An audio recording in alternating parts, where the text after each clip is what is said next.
Dadeni TVET College Stadium lapho kuqhubeka khona-ke ama-games aziwa ngayo-ke Empower Her Sports tournament organizwe yiyona Impilo Enhle Foundation under Impilo Enhle Recycling. Kodwa-ke akusikho kwami ukuthi ngichaze kakhulu lokho, ngizobingelela ubhuti ngimnike ithuba ukuthi azethule bese sichazela ngenhloso-ke yalo mcimbi esikuwona namhlanje ukuthi yini inhloso yalo mcimbi. Sakubingelela mfethu.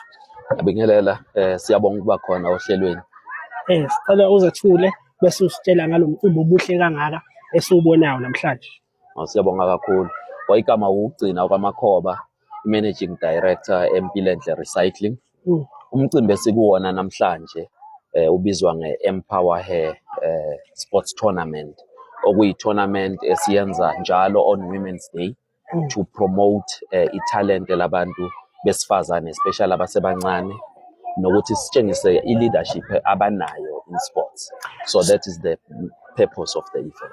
Yeah, ngibonile la mangifika ukuthi kuyadlalwa kubhizi kuwona wonke ama-courts. Mhlawumbe ungasitshela ukuthi imaphi ama-sport courts akhona akade eqhudelana elangeni lakhona namhlanje, ngoba ngiyabona namanye futhi asaqhubeka. No, siyabonga kakhulu ngalowo mbuzo. Yeah, inhloso yethu nge-tournament ukugayisa kakhulu ngezinhlobo ezahlukene zama-sports, okuwukuthi abesifazane kakhulukazi bangaparticipate kuwona. So kule tournament sine-soccer, sine-netball, bese siba ney'nhlobo ezihlukahlukene zama-indigenous games, okuyi-include umrabaraba, izingenda, izinduku, dibeki, kanjalo njalo. So ziningi iy'nhlobo zama-indigenous games esikholela ukuthi kufanele siziveze kwi-youth ukuze nazo zihlale zikhona, zihlale ziphila lezo y'nhlobo zama-indigenous games awethu. Ngenhlanhla-ke okwesibili mina ngi-athenda lama-games. Linjani isasasa namhlanje umcimbi uyakhula, ngoba mina ngithe uma ngifika la ngabona abantu ngempela bebaningi. Ya umcimbi uma ngabe uqale kancane, kodwa over the years ngokubambisana ne-team esinayo Empilo Enhle, ngoba it's not just myself, there are other directors that we work with. Kule tournament njengakulo nyaka we had just participants were over 632 just participants from all over the district, esikujabulela kakhulu from the different sporting codes. Bese kuzoba nama-supporters akhona, bese kuba nama-officials, ngizogqamisa nje ikakhulukazi uthola ukuthi nama-officials akwi-district kuSAFA kade khona impela ukuzosupport umcimbi ukwenza sure ukuthi yonke into ihamba ngendlela. So wona uma sibheka izinamba from the time siqala ukhulile kakhulu. Enye yezinto esiyibonile ukuthi iyabangela ukuthi ama-participants abe nesasasa. Ngenkathi siwuqala umcimbi ama-participants ayezihlelela, kwakuwukuthi azihlelela wona i-transport, azihlelele wona ukudla. Kodwa sabona siyimpilo enhle ukuthi kuba khona abafike babe ney'nkinga ngaleyo nto. Ngakho-ke sase sithatha isinqumo sokuthi sizowa-transporta wonke ama-participants from across the district njengoba kunamabhasi ngaphandle. In addition to that, sizoba-provide ngokudla ekuseni, siphinde siba-provide ngokudla nge-lunch, esikubona ukuthi kusizile kakhulu. Konke lokhu kwenzeka because of i-contribution yomsebenzi esiwenzayo we-recycling, okuwumsebenzi nawe esibona ukuthi ubaluleke kakhulu ukuthi siwuphakamise. Njengoba senza le tournament, enye yezinto esifuna ukuthi zivele kakhulu emphakathini ukuthi i-recycling idlala ine-impact engakanani kuma-communities lawo esiphila kuwona, njengoba sikwazi ukuthi sibe nalo mcimbi ofana nalo namhlanje. Ngoba mangibuka izinto osuyibalile, it sounds like ama-expenses amaningi angenayo. Nikwenza kanjani ukuthi kwenzeke futhi kube successful ngale ndlela, because ngiyabona nami izinga lithi liloku impela liyanyuka. How do you do it? And if you can mhlawumbe expand kancane emsebenzini eniwenzayo, because kubaluleke kakhulu ukuthi abantu understand ukuthi i-organization efanda nomcimbi iyenzani kahle kahle. Umcimbi lo uqhamukela emsebenzini wempilo enhle recycling. Umsebenzi we-recycling umsebenzi esiwuqale ngo-2009. Lapho kwi-recycling si-involved recycling ama-cardboard, ama-plastiki, amaphepha, okuwama-products alethwa yiwo umphakathi wakithi kithina bese sifike siwathenga then siwa-recycle, siwa-process thina for further recycling. Okuyindlela esikwazi ukuthi si-survive as a business. Ngakho njengamanje sinama-buyback centers osizweni, eMadadeni, eNewcastle, CBD, nakhona eGlencoe sesinayo i-buyback center e-operator. Sithenga nasey'ndaweni ey'ningi, including eNquthu, eMemel, Volkrust, eMsinga. So sesithe ukusabalala ngokomsebenzi we-recycling. Bese kuzoba ukuthi into eyenza ukuthi sikwazi ukuthi siwuxhase lo msebenzi.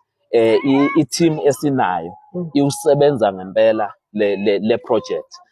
Sinabantu abafocuse kakhulu kuma-sports, kube abafocuse kwi-community, kube abafocuse kwi-marketing, abafocuse ukuthi izofunda kanjani le project. So le team esinayo Impilo Enhle iyona eyenza ukuthi lo msebenzi uphumelele.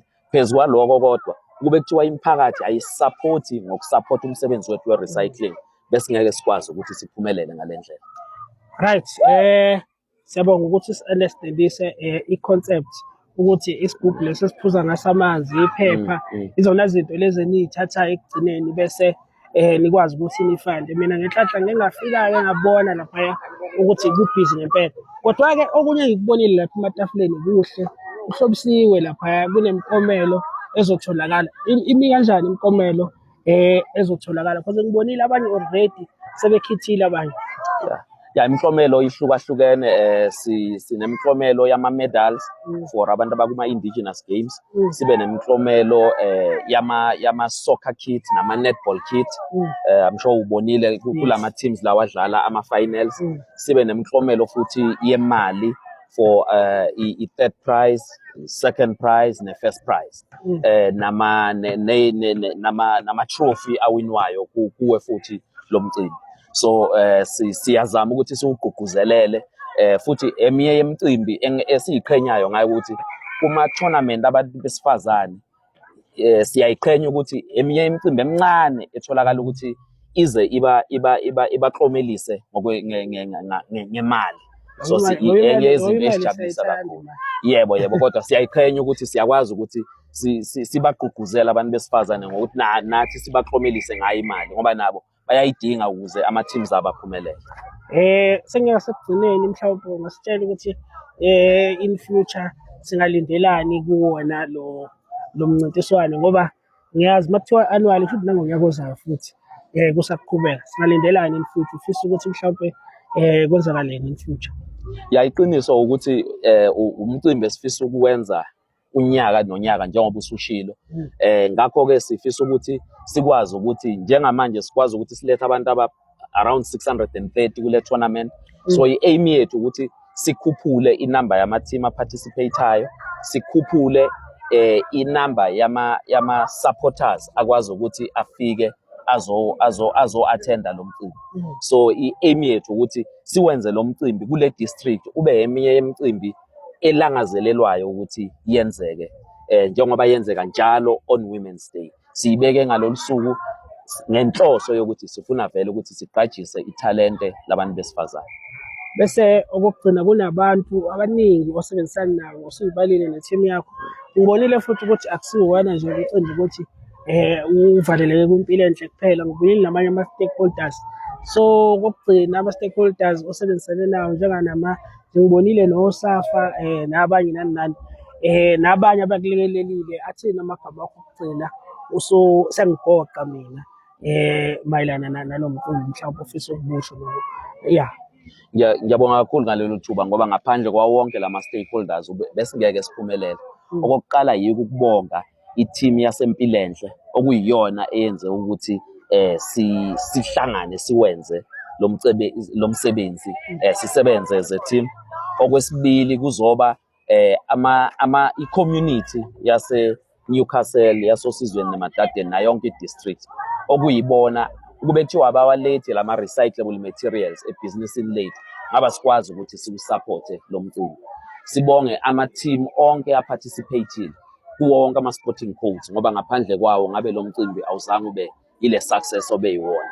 Bese siphinde sibonga ukuthi ama-departments akahulumeni siyayisebenzisane nawo njengaku-environment okuyibona futhi abaparticipate kakhulu ekutheni umsebenzi wethu ube yimpumelelo.